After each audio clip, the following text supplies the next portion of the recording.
maka silahkan, kata Nabi SAW, ia masuk surga dari pintu manapun yang ia kehendaki. Ia boleh pilih dari 8 pintu surga yang mana dia ingin masuk. Jadi sudah dapat tiket menuju ke surga. Bahkan dia bisa pilih surga Firdaus yang tertinggi hanya dengan 3 hal ini.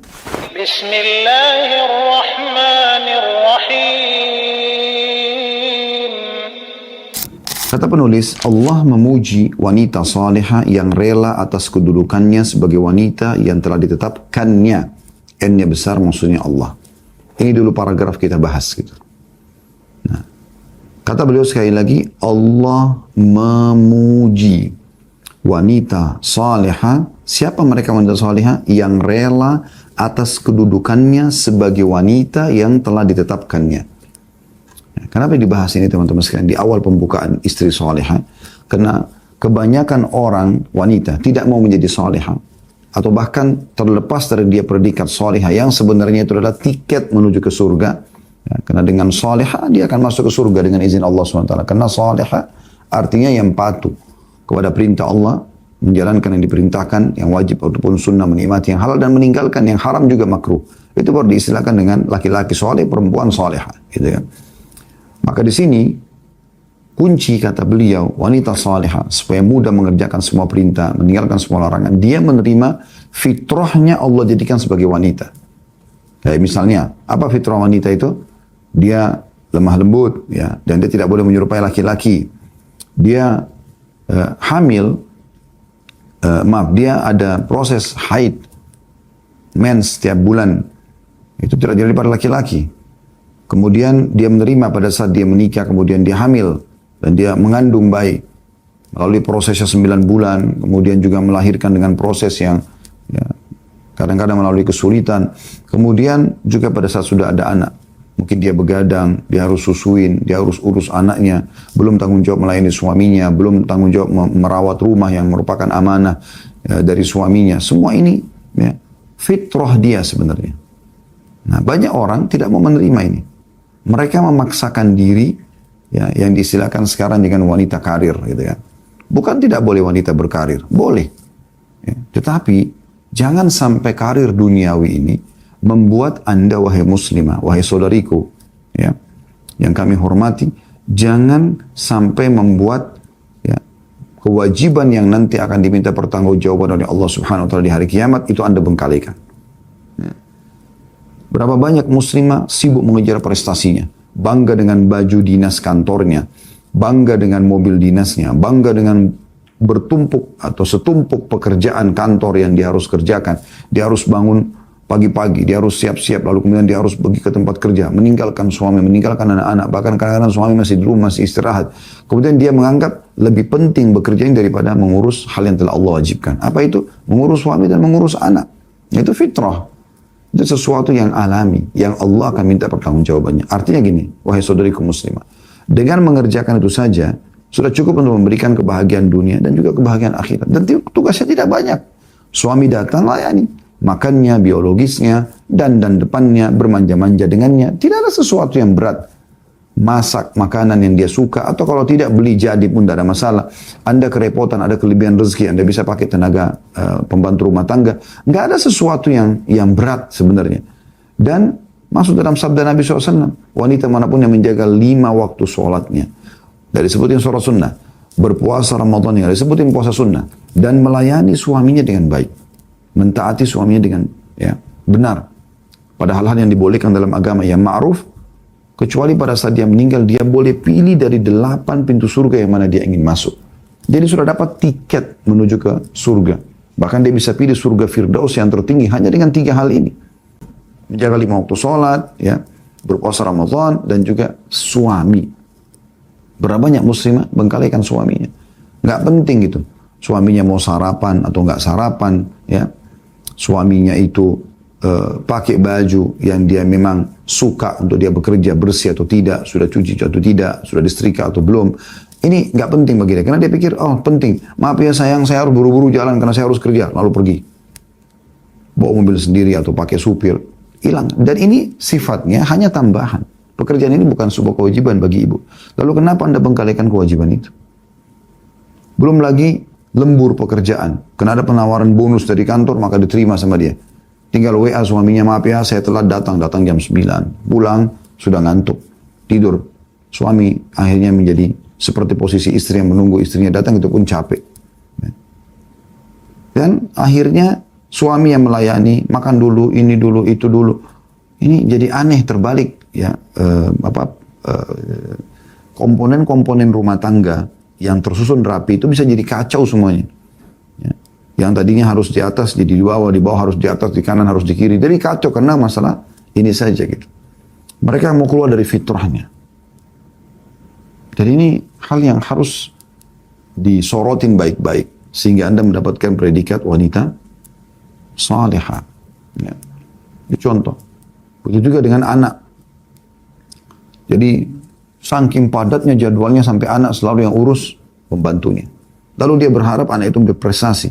Bagaimana bisa sementara yang didik dia adalah orang yang tidak dapat didikannya juga. Tidak ada keterlibatan seorang ibu pada anaknya. Kecuali sedikit sekali. Cuma tanya, sudah makan belum anak-anak? Ya. Tadi begini, tadi begitu. Lakukan ini, lakukan itu. Dan dia sendiri tidak ketemu anaknya kecuali di waktu tertentu. Kadang-kadang bahkan weekend pun masih janjian sama teman-teman. Masih keluar sana sini. Ini jauh dari konteks salihah. Dan itu semua tidak ada manfaatnya. Akan disesali semuanya nanti. Pada saat meninggal dia akan menyesali. Ya. Karena dalam Al-Quran digambarkan orang-orang yang banyak melalaikan kewajibannya ini. Dia mengatakan, Qala rabbirji'un la'alli a'malu salihan fima tarakt. Dia akan mengatakan, wahai Tuhanku, kembalikanlah aku. Ya. Kembalikanlah aku. Supaya aku bisa mengerjakan amal soleh yang dulu aku pernah tinggalkan. Kenapa? Karena dia dahulukan hal-hal yang bukan prioritas. Jadi fahami saudari muslimah, apa yang menjadi prioritas bagi kamu. Allah menyebutkan dalam surah An-Nisa ayat 34. Potongan ayat ini ya.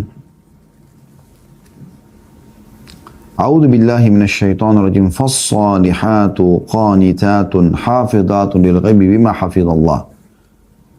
Sebab itu, maka wanita yang salihah ialah yang taat kepada Allah. Apa yang Allah perintahkan, dilakukan wajib ataupun sunnah. Yang halal dia nikmati, yang dilarang dan makruh, haram dan makruh ditinggalkan. Lagi memelihara diri ketika suaminya tidak ada. Di rumah. Cari darurat. Atau suaminya pas sudah keluar, dia sudah izin, dia punya bisnis, dia punya usaha, dia mau jalankan, tidak ada masalah. Tapi jalan mengerjakan kewajiban. Dia sudah di rumah sebelum suaminya ada. Suami mau pulang jam 6, jam 7 malam atau petang, dia jam 4 sudah di rumah. Dia udah bersih-bersih, udah rapi-rapi, udah siapin makanan, udah suami datang, masuk ke dalam rumah, betul-betul baiti jannati. Rumahku adalah surgaku. Itu lain. Ya. Anak-anak sudah bersih, sudah rapi, ketemu sama ayahnya. Sebab akan bermain-main sama ayahnya gitu. Ini kan satu hal yang luar biasa. Ini dia jaga. Dan pada saat dia lagi ada waktu lowong, bukan sibuk. Hubungi laki-laki yang bukan mahram dengan alasan apalah, konsultasi lah, ngomong inilah, iseng isi waktulah, godain suami orang, godain laki-laki yang apa namanya, mungkin laki-laki itu tidak ada masalah sebenarnya, tapi dia yang menggodain. Mulai berbohong, mengaku tadinya janda, mengaku gadis, atau dia sudah punya suami, ngaku dia masih belum menikah, sudah punya anak, ngaku belum punya anak. Ini kan semua kebohongan. Dia bohongi dirinya, dia bohongi tentang status suaminya, dia bohongi tentang status anaknya. Ya. Bahkan kadang-kadang orang lebih parah daripada itu. Untuk mendapatkan seorang laki-laki berani berdusta. Padahal sebenarnya bukan status dia begitu. Kayak tadi, dia sudah punya suami tapi ngaku belum punya suami. Sudah punya anak, ngaku belum punya anak. Bahkan ada yang berani mengaku bohongnya gak nanggung-nanggung gitu. Ini kalau masuk neraka tanpa hisab sudah. Karena berbohong luar biasa gitu. Semua isinya kebohongan. Yang penting bagaimana memenuhi hawa nafsunya saja. Dan ini semua adalah hal-hal yang diharamkan dalam agama. Sibuk. Hal yang lebih parah, memasukkan laki-laki ke dalam rumahnya. Bukan mahram. Lalu mereka melakukan perzinahan, perselingkuhan. Wa na'udzubillah. Di luar saja sudah ngawur. Apalagi kalau di dalam rumah. Nah ini Allah SWT memuji mereka memelihara diri. Ya. Rumahmu wahai muslimah, surgamu. Kata Nabi SAW, dan paling dekatnya seorang wanita pada Tuhannya pada saat dia berada di tempat yang paling dalam dari rumahnya. Dan pandemi ini sudah mengajarkan kita untuk itu. Terbiasa di rumah. Kecuali darurat, memang tidak ada masalah. Keluar bukan tidak boleh. Tapi ingat, jangan bengkalikan kewajiban. Ya. Lalu, kata Allah SWT, karena Allah telah memelihara mereka. Di sini bisa makna pelihara adalah, sebelum menikah, Allah penuhi kebutuhannya dengan mewajibkan ayah sebagai wali untuk membiayai dia. Setelah menikah, Allah wajibkan suami yang orang lain, asing. Ini bukan mahram. Yang bekerja, yang Allah wajibkan mencari nafkah, lalu kemudian dia yang menikmati hasil kerja suaminya. Allah memelihara mereka. Ya.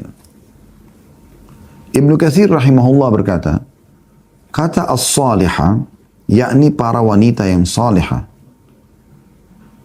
Qanitat, dikatakan kan, fas-salihatu qanitat dalam Al-Quran tadi ya. Menurut Ibnu Abbas radhiyallahu anhu dan banyak ahli tafsir lainnya adalah wanita-wanita yang taat kepada suaminya. Qanit artinya yang taat kepada suaminya. Sementara hafizatun bil ghaib, menjaga hal yang ya, ketika suaminya lagi tidak ada, oleh As-Su'di, Su'di salah satu ulama ya, dan ulama lainnya berkata, yakni yang selalu menjaga kehormatan suami dan menjaga hartanya serta dirinya saat suaminya bepergian. Ya, kalau suami lagi ada, umumnya wanita menjaga. Tapi banyak orang begitu. Suaminya datang, dia seperti wanita yang luar biasa untuk suaminya. Tapi itu suaminya keluar, na'udzubillah, nakalnya luar biasa gitu. Ya, rusak pergaulannya, rusak lisannya, rusak tangannya mengetik sembarangan WA kepada laki-laki yang bukan mahramnya. Dan ini Allah subhanahu wa ta'ala mengawasinya. Jangan lupa, Allah mengawasimu wahai muslim. Dan tahu semua gerak-gerikmu. Dan semua akan ada pertanggungjawabannya walaupun suami tidak tahu. Ingat, hubungan kita sama Allah subhanahu wa ta'ala. Kita bisa menipu manusia, kita bisa berbohong pada dia. Kita bisa merekayasa segala macam data. Tapi Allah, sifat Allah maha melihat. Basir. Maha mendengar. Sami'. Maha mengetahui. Alim. Allah tahu semua. Dan Allah punya cara menghukum dan membongkar. Maka hati-hati. Jangan pernah anggap remeh poin-poin seperti ini. Atha dan Qatadah menyatakan rahimahumullah, artinya mereka selalu menjaga harta suami ketika suami sedang pergi dan menjaga apa yang menjadi kewajiban mereka, yakni menjaga kesucian diri mereka. Nah, kesucian ini kesucian mata nggak lihat yang haram, kesucian lisan tidak mencium, tidak mengucapkan yang haram, menjaga kesucian tangan tidak menjamah yang haram, menjaga kesucian kaki tidak melangkah pada tempat yang haram, menjaga kemaluan tidak tersentuh dengan yang haram. Kata penulis, kami tegaskan, ayat tersebut akan semakin diperjelas oleh sabda Nabi SAW. Idza sallatil mar'atu khamsaha wa shamat syahraha wa ata'at ba'laha wa hafizat farjaha faltadkhul min ayyi abwabil jannati sya'at. Bila seorang wanita menjalankan sholat 5 waktu, tidak ada sholat sunnah. Apalagi kalau sholat sunnah dia, itu udah tambahan. Duha, qobliyah, ba'diyah, sholat malam.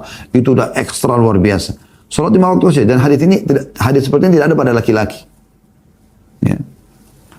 Berpuasa di bulan Ramadan, tidak disebutin puasa sunnahnya. Kalau dia puasa Senin Kamis, Ayyamul Bid, segala macam, ini sudah tambahan ekstra luar biasa gitu. Mentaati suaminya dan menjaga kemaluannya, hanya suaminya yang boleh nikmatin saja. Maka silahkan, kata Nabi SAW, ia masuk surga dari pintu manapun yang ia kehendaki. Hadis ini riwayat oleh Ahmad, nomor 1661, Al-Bazzar nomor 7480, dan At-Tabarani dalam Mu'jamul Awsat nomor 8805, dan redaksi ini adalah miliknya At-Tabarani. Rasulullah SAW juga pernah ditanya tentang wanita manakah ya, yang terbaik. Anda mau dapat gelar ini wanita yang terbaik dalam pandangan Nabi SAW. Perhatikan ya, apa kata Nabi SAW? Allati tasurruhu idha nadhara wa tuti'uhu idha amara wa la tukhalifuhu fima yakrahu fi nafsiha wa malihi. Yang selalu menggembirakan bila dilihat oleh suaminya. Perhatikan, bukan menggembirakan atau cantik atau seksi dilihat orang. Bukan, suami saja. Satu orang ini aja. Itu aja yang Anda kejar untuk mengejar kebahagiaan dunia akhirat Anda. Kalau Anda sudah status istri, lupain semua laki-laki lain. Setampan apapun. Casing. Cuman casing saja. Oh ini putih, ini tinggi, ini Arab, ini bule, ini Melayu. Ini. Casing. Ujung-ujungnya statusnya sama. Laki-laki. Sama. Bedanya cuma di casingnya ya. Dan sebentar kita di dunia, kita akan laluin semuanya dengan kita meninggal. Udah tutup mata dari semua itu. Tak perlu lagi pedulikan. Ya. Tugas dia hanya apa di sini? Yang pertama, wanita terbaik. Yang selalu menggembirakan dari dilihat oleh suaminya. Setiap suaminya lihat, selalu cantik, bersih, wangi, bajunya seksi. Apalah hibur dengan apa suaminya, selama itu halal. Semua penataan rumahnya, ranjangnya, lemari baju, semua rapi. Itu yang kamu tekuni, wahai muslimah. Kenapa subhanallah sudah menikah tidak bisa nata baju di lemari? Tata. Pernah lihat toko-toko baju? Ya? Bagaimana mereka menata baju-baju itu? Supaya tertarik konsumen untuk melihatnya dan membelinya.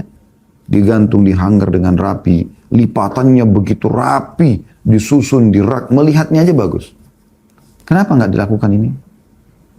Kenapa nggak belajar ini? Sebentar keterampilan itu dipelajari. Cintai kerapian dan kebersihan. Saya ulangi lagi. Ini kunci yang luar biasa. Membuat suami gembira kalau lihat. Kerapian dan kebersihan. Rapi selalu. Bersih selalu. Suami bangun dari tempat tidur, masuk kamar mandi, Anda sudah sibuk rapiin ranjang. Dia keluar, gembira lagi dia melihat. Sudah rapi, sudah bersih. Bukan dia keluar, masuk kamar mandi, keluar, pada saat sudah selesai mandi mau kerja, masih berantakan. Nanti aja kalau suami sudah pergi baru dibersihkan. Tidak, kenapa enggak sekarang? Kan di sini kuncinya menggembirakan bila dilihat oleh suami. Apa saja yang dia lihat kan? Suami lihat meja makan rapi bersih. Buka kulkas tertata rapi. Itu kan tidak. Anda kan punya banyak waktu lowong di rumah. Kenapa enggak belajar itu? Keluarin isi-isi kulkas, dilap-lapin. Walaupun Anda seorang pejabat, ini bukan aib melakukan ini. Ini sebuah pekerjaan yang mulia sekali. Tata lemari itu. Kalau Anda hidangkan makanan buat suami. Apa? Coba lihat. Yang dijual di restoran. Apa sih yang dijual di restoran? Selain tes rasa. Penataan kan? Itu kan penataan. Dijual itu juga. Ya. Bagaimana setiap restoran itu bersaing dalam masalah menata makanannya. Kalau kita contohkan, ada dua orang wanita masak nasi goreng misalnya. Sama persis bumbunya, sama jenis berasnya, sama volumenya, sama garnisnya, sama lauknya, sama semua. Tapi si A sama si B contohnya. Si A ini mengambil nasi dari wajan, nasi goreng tadi, langsung ditaruh saja di atas piring, berserakan begitu. Diambillah lauknya, mungkin ayam atau daging, langsung diambil, ditaruh aja di atasnya. Garnish juga ditaruh begitu saja, atau acarnya, gitu kan. Mungkin kalau ada telur mata sapinya diambil, ditaruh. Jadi berantakan, nggak jelas gitu. Dengan si B, mengambil nasi itu, ditaruh di satu kop ya, atau wadah, kemudian dibentuk dia, apakah bulat atau ada banyak dijual tentunya. Anda tinggal taruh di tata nasinya, seperti biasa restoran lakukan, garnish ditata rapi, cuman timun, cabai sedikit, acar. Kemudian telurnya ditata rapi. Ya. Sama sebenarnya, tapi beda penataan. Kenapa Anda tidak belajar ini? Bertahun-tahun Anda menjadi istri, berbulan-bulan Anda menjadi istri, berhari-hari, anggaplah kalau orang mengatakan, tapi kan saya baru nikah Ustaz. Oke, berhari-hari Anda sudah jadi istri, kenapa Anda tidak belajar? Buat sesuatu yang suami suka, gembira kalau lihat. Masuk kamar mandi, rapi semuanya. Jangan berserakan, pakaian dalam di sana sini ditaruh. Suami datang, ini kenapa ada di sini celana dalam, ini kenapa begini ada. Kenapa? Kenapa nggak diambil langsung ditaruh? Usahakan selalu yang suami lihat sesuatu yang indah. Itu bagus buat Anda. Dan itu bagian daripada syariat ini kan. Wanita terbaik dalam pandangan Nabi SAW. Dalam pandangan Allah Subhanahu Wa Taala. Karena Allah memerintahkan Nabi Muhammad SAW menyampaikan masalah ini. Yang kalau selalu menggembirakan, perhatikan pegang bukunya ya, di halaman 38 tuh, terjemahan hadis. Yang selalu menggembirakan bila dilihat oleh suaminya. bajunya selalu bagus, warna yang suaminya suka, model yang suaminya suka, sisiran rambutnya. Jangan suami suka panjang dipendekin. Suami suka alami disisir bagaimana, enggak, dia buat yang lain. Gitu. Atau kadang-kadang suami tidak suka rambut istrinya ngembang ke atas. Enggak, tetap aja. Suami sudah sampaikan tetap ngotot. Kenapa harus ikutin hawa nafsu Anda? Kenapa enggak menjadi wanita saleh? Kita sekarang bicara tentang istri saleh. Kenapa enggak jadi wanita seperti ini? Yang apa saya suami suka lakukan? Selama tidak terjadi pelanggaran agama ya. Penataan spray, bed cover ya, lemari, meja kerja mungkin atau meja rias Anda di kamar, kulkas tadi, meja makan, ruang tamu gitu kan.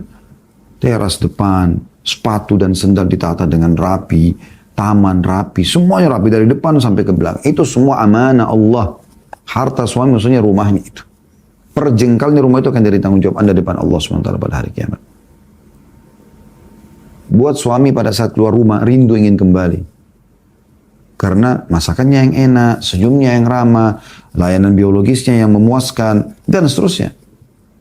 Ini perintah Allah dan Rasulnya, wahai muslim. Dan itu ciri wanita salihah.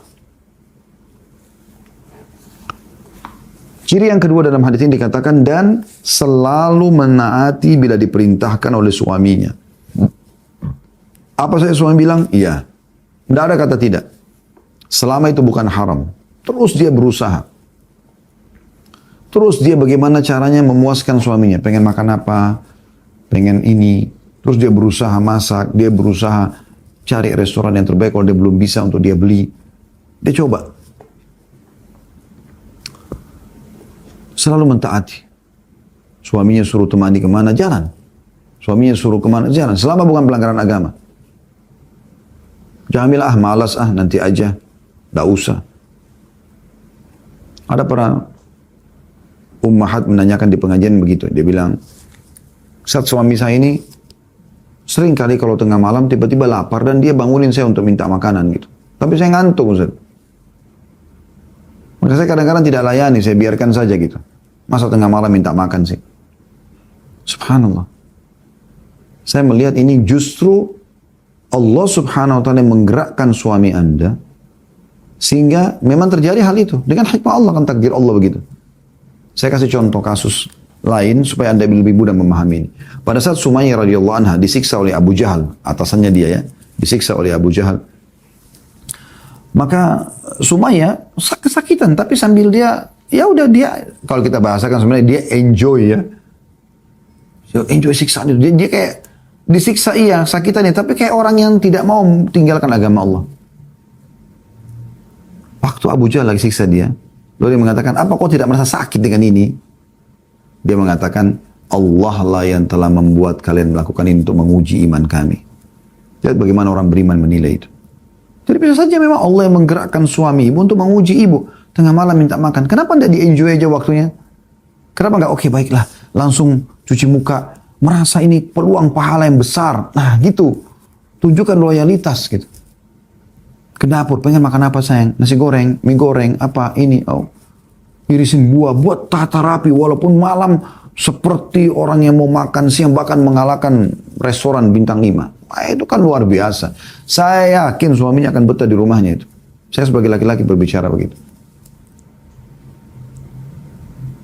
Selalu tidak jadi beban buat suami. Selalu baik buat suami. Suami merasa betah bersama dia. Dan juga pada saat suami menyampaikan tentang keluhan sesuatu. Jangan pernah menggurui, karena dia tidak suka digurui kalau suami itu. Tapi bagaimana kalau dia minta saran, baru Anda berikan saran. Itu pun sepengetahuan Anda saja. Jangan kecewa kalau tidak diterima sarannya. Enggak. Terima saja. Tidak pernah melakukan hal yang tidak disukai suami pada dirinya. Dandanan, penampilan, minyak wangi, tutur kata, akhlak, ya. Hindari semua yang bisa memberikan penilaian negatif. Ngupil, sembarangan. Korek-korek kuping gitu. Meludah sembarangan. Batuk-batuk depan suami. Anda batuk pun ambil tisu, ukhti. Menyendiri, sampai sebentar maaf ya, batuk. Lagi ngomong sama suami, oh batu-batu depan suami. Kan ini jadi, orang jadi, kecuali memang suami Anda memang juga jorok, bobrok mungkin lain. Tapi kalau suami Anda orang pembersih, nggak bisa ini. Saya termasuk orang yang tidak bisa kalau seperti itu. Saya kaget, kenapa kok harus ada seperti ini? Kenapa nggak jaga kebersihan? Kenapa nggak jaga kerapian? Jangan ada celah di mana suami akan menilai Anda negatif. Jangan. Ini kan dikatakan begitu. Dan tidak pernah melakukan hal yang tidak disukai oleh suami. Pada dirinya dan harta suami. Jangan ubah-ubah apapun. Jangan jual apa-apa dari rumah tanpa izin suami. Ada istri begitu kadang-kadang. Tiba-tiba langsung sudah jual barang. Kasih orang tanpa izin suaminya. Kenapa? Kenapa semua dilakukan ini? Ya. Dan hadis ini hadis Hasan diriwayatkan oleh Ibn Hibban nomor 315. Ya. Dan juga Al-Bazzar menyebutkan di jilid 11 halaman 177. Al-Haythami juga menyebutkan dalam Kitabul Mizan jilid 2 halaman 56. Kata penulis, berikut ini beberapa kriteria wanita muslimah yang terpuji terhadap suami mereka. Yang pertama, soleha, yakni selalu melakukan amal kebajikan dan kebaikan terhadap suaminya. Yang kedua, taat, yakni selalu mentaati suaminya selama tidak dalam hal yang dimurkai oleh Allah Azza wa Jalla. Yang ketiga, selalu menjaga, yakni menjaga diri mereka ketika ditinggal pergi oleh suami. Karena ini yang paling rentan sekali digoda oleh syaitan. Lagi sendirian di rumah, syaitan bilang, kamu kan kesunyian. Mulailah dia masuk ke aplikasi-aplikasi yang berinteraksi sama lawan jenis. Kemudian dia dapat nomor telepon. Ya, saya nggak zina kok. Saya nggak selingkuh. Saya cuma pelampiasan aja. Yang penting ada teman ngobrol. Iya, awalnya makanya Allah bilang apa? La taqrabuz zina, wala taqrabuz zina. Jangan dekati zina. Maksudnya jangan mulai melihat, jangan mulai ngobrol, jangan mulai mendengar, jangan mulai mengetik. Jangan dekati zina itu. Innahu kana fahishatan wa sa'a sabila. Karena dia adalah seburuk-buruk langkah yang diambil. Dia perbuatan keji dan dia sangat buruk yang langkah yang diambil gitu. Yang keempat, selalu memelihara, yakni memelihara harta suami ketika suami sedang bepergian. Jangan pernah ibu, wahai muslim, saudariku muslimah, suami tanya, mana charger handphone saya? Oh nggak tahu. Mbak, mana mbak? Oh nggak ada, katanya hilang. Udah. Bahkan ada yang lucu kadang-kadang, unik. Dia kembali menyerang suaminya. Ah itu kan memang sudah lama, udah rusak, ganti aja. Loh subhanallah. Kadang-kadang suami malu menegur. Ya udah, dia karena istrinya sudah ngomong gitu, dia beli lagi baru. Hati-hati, suami bisa seperti itu, tapi Allah akan menghisab Anda. Mana amanah selama ini? Kenapa bisa rusak? Kadang-kadang kalau suaminya kritis, loh kok bisa rusak? Kan baru saya beli kemarin. Oh ini berarti bakhil. Ya. Ngeluh sama orang tuanya, ini masa gara-gara barang ini rusak. Toh memang sudah saatnya rusak, tapi saya ditegur. Orang tuanya ikut campur, ributlah sama suaminya. Loh, suaminya salah apa nanyain harta kok? Dan itu amanah. Amanah. Sendok aja satu amanah. Tidak boleh hilang, ukhti. Kalau hilang Anda tanggung jawab. Minta keridhaan suami. Gelas pecah, piring pecah. Apa saja. Tanggung jawab semuanya. Itu kan rumah. Kan di situ dikatakan begitu dalam hadis. Ya. Kemudian, yang kelima, menggembirakan, menghibur. Ya memang. Apa yang perempuan pelacur jual, wahai muslimah? Nah, di luar sana. Coba lihat. Sebelumnya tadi saya bilang, kalau tata makanan, lihat restoran, bagaimana mereka menata. Ya, pakaian di lemari, lihat toko-toko baju yang bermerek lah. Di mall-mall, bagaimana mereka terapi. Nata kamar, lihat hotel bintang 5. Kalau suami aja Anda pergi ke hotel nginap misalnya, Anda punya pengalaman masuk di hotel bintang 5 misalnya, Anda lihat bagaimana menatanya itu. Sampai ada sekolah khusus untuk nata itu. Nata spray, nata bed cover, ya, nata vas bunga, nata ini, nata itu. Dekorasinya, ada khusus semua. Kenapa ada sekolahnya? Karena itu penting. Maka dibuatlah ada spesialis itu, perhotelan segala macam. Ya. Begitu juga dengan perempuan-perempuan pelacur. Apa yang mereka jual? Bukan kita mau ambil pelajaran dari mereka, tapi mereka memang menjual itu. Mereka menjual baju yang seksi, tatapan mata yang menggoda, ucapan yang menggoda, sentuhan yang... Padahal dia cari duit. Anda cari pahala. Dia cari duit. Dia begituin suami Anda atau laki-laki di luar sana, wa na'udzubillah, itu supaya dia jual. Dia jual kemaluannya, nanti dia dapat duit.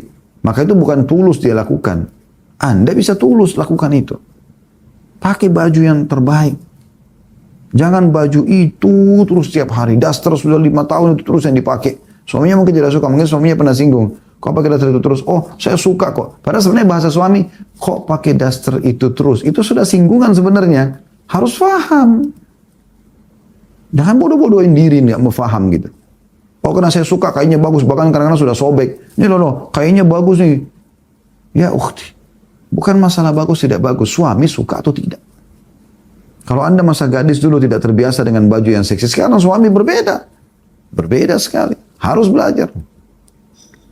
Dan ini bahaya kalau Anda tidak perbaiki diri Anda, karena Anda akan wariskan kepada anak-anak gadis Anda nanti yang sama. Mereka kan lihat Anda, oh ibu aja begitu. Itu banyak sekali begitu, akhirnya turun-temurun untuk keburukan.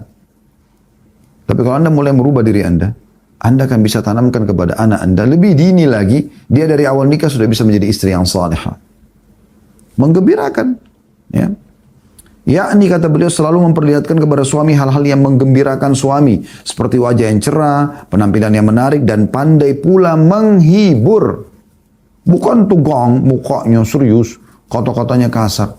Senyum, rahmah, menghibur. Nggak bisa memang nunjukin sumpek dengan suami. Bukan begitu memang. Karena suami sudah sumpek di luar dengan pekerjaannya.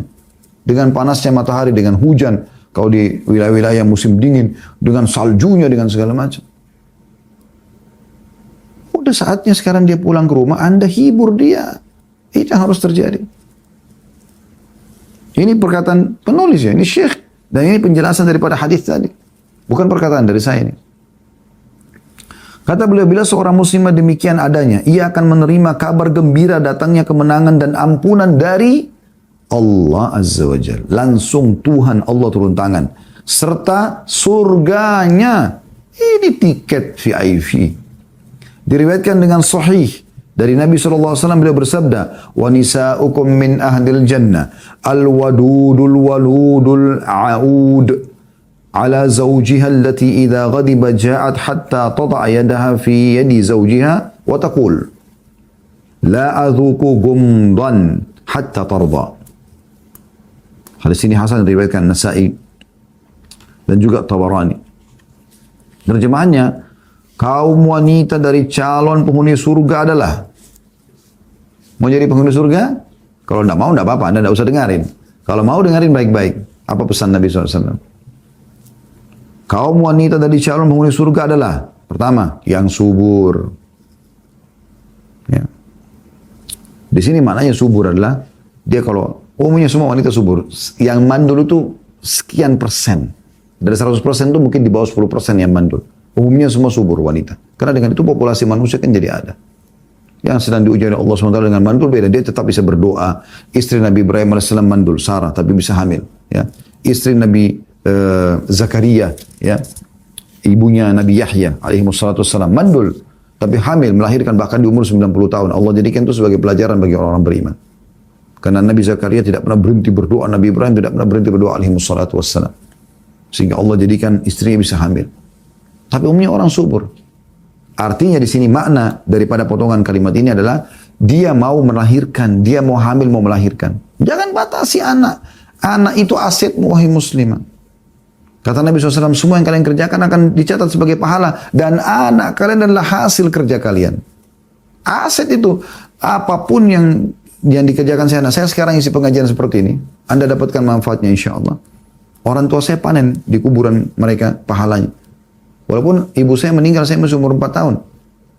Saya lahir tahun 1975, ibu saya meninggal 1979. Saya masih 4 tahun, tidak terlalu mengingat. Saya ingat wajah beliau, tapi saya tidak tahu. Karena masih 4 tahun, masih kecil sekali. Tapi saya hanya sekolah di pesantren, hanya sekolah, sampai jadi alhamdulillah mengajar sekarang. Tentu sesuai dengan kemampuan ilmu saja. Saya bukan juga seorang alim. Tapi seorang da'i kecil yang coba menyampaikan agama Allah. Tapi ibu saya ikut panen. Ayah saya ikut panen pahala.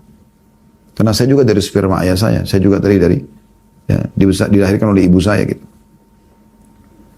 Artinya kaum wanita ahli surga ini yang pertama subur, artinya dia mau hamil, mau punya anak, bukan jadi beban. Kan gitu. Yang kedua, penuh kasih.